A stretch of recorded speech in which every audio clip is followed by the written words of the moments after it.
مشاهدينا الأكارم ومتابعين تلفزيون النيل الأبيض، السلام عليكم ورحمة الله وبركاته. إليكم مفكرة الصباح لهذا اليوم السبت 13 من رمضان الموافق 23 مارس 2024. وكالمعتاد نبدأها بتذكير لمواقيت الصلاة. صلاة الظهر الساعة 11:57، صلاة العصر الساعة 3:15، صلاة المغرب في تمام الساعة 6:01، صلاة العشاء 7:10. أما صلاة الفجر ليوم غد الأحد الساعة 4:35، بينما تشرق الشمس الساعة 5:51. تقبل الله منا ومنكم صالح الأعمال. متابعينا دعونا نتجول في سوق كوستي ونبدأ بأسعار الفاكهة والخضر.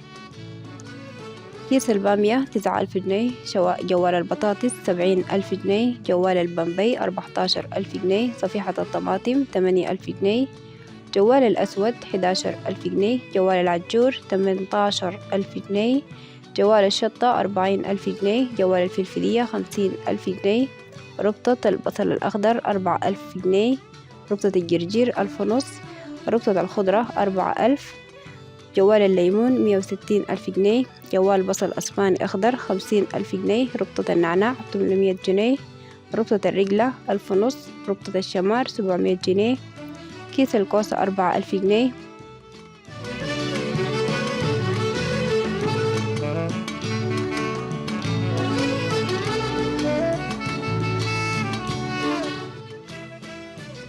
برتقال 100 قطعة 28,000 جنيه،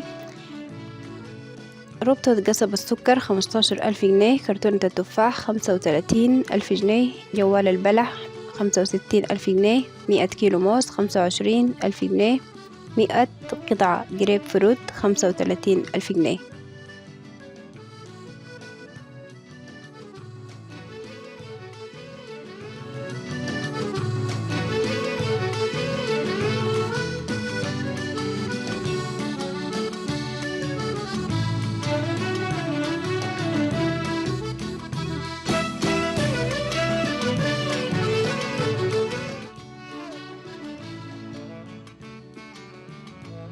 والآن إلى حالة الطقس لهذا اليوم السبت حسب إفادة الهيئة العامة للأرصاد السودانية، والتي تتوقع ارتفاع طفيف في درجات الحرارة العظمى والصغرى في غالب مدن البلاد، وأعلى درجة حرارة متوقعة في مدينة كوستي 39 وفي مدينة الدويم 36.